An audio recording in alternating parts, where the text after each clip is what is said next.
Ministro di Salute Público e Deporte está querendo firmemente que a problemática de droga e adicção é um problema de nós todos. Não por papel aqui unicamente de governo, escola ou maior, não.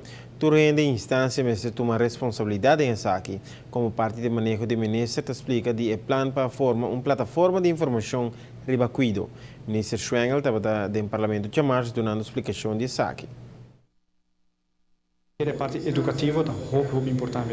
Nós vai dedicar muito mais tempo na nossa informação, não somente na muito só, mas também na maior. Nós vai ser uma apelação mais grande também para nós maior e também na escola, para nós vai fazer algo mais responsável, fazer uma responsabilidade de nós todos.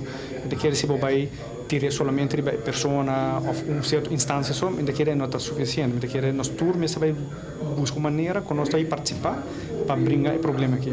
A parte de toda a droga, também nós temos um problema grande com o doping, também tem um sorte de droga para a população. E é muito bom, ou seja, muita gente vai se botar bem, é um mercado completamente ilegal, não? E que é peligro, nós como entendi, nós perde hasta uma pessoa na rua que sua vida vai completamente para via de doping. Então, tem seu peligro. Então, é importante para educar o povo, que peligro não está, que consequência não está, e também que pode fazer no momento que tem um problema assim. Tem pensamento aqui do ministro, não por olvidar que tem que criar também facilidade para a recuperação de estanco mestre mudança.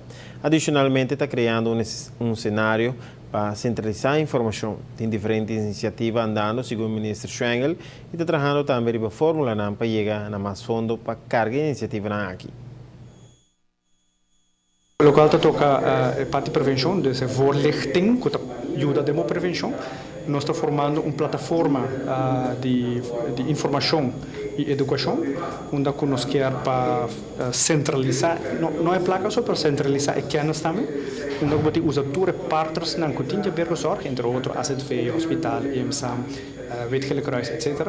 Para nós vai formar uma plataforma junto de estipular para cada ano também, que vai ter tópico essencial, que é mais importante, quanto tempo, quanto placa, quanto ingredient, etc, etc. Então, para a informação está recto e bisa mesmo custo do riture partners.